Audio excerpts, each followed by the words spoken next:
Congratulations, Mark, on the marriage of your engagement and marriage of your son. That's a wonderful moment. And if I recall correctly, that was kind of what led you to join our club in the beginning, was a speech at your daughter's wedding reception. So it's almost come full circle.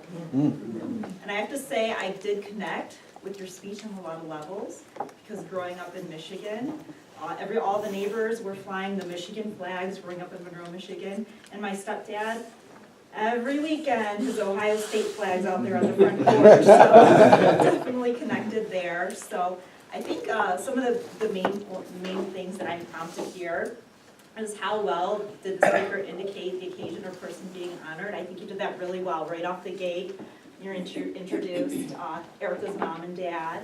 And you also introduced Erica as well, and mentioned the occasion, even though everybody in the room probably realizes why they're in the room there. And describe how effectively you personalized the toast.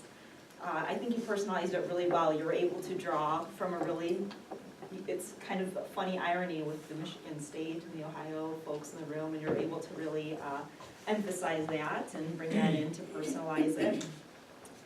And you also used antidotes, so the Michigan State and Ohio State thing. I think you had really great eye contact and your facial expressions. But one of the things that I still notice is the use of that leader voice.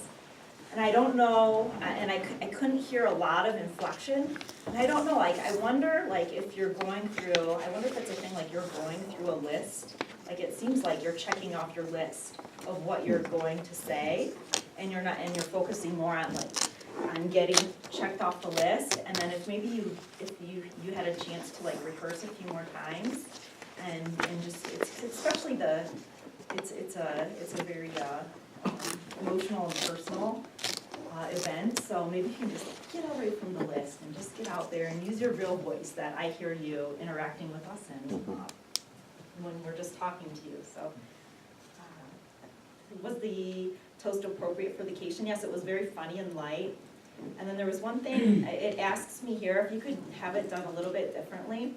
I think the packaging, if we could go back to like the packaging, one suggestion that I would give you is that it is a really emotional event.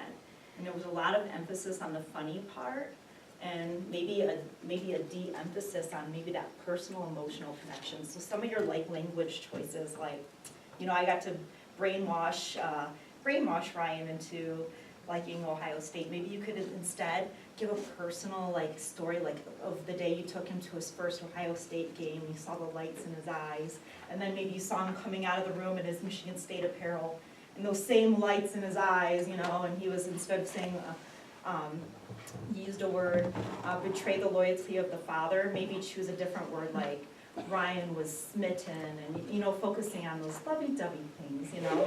That's how you get all the connect with all the women, maybe not the sports fanatics. So overall, great speech, and I hope it goes well, and congratulations again.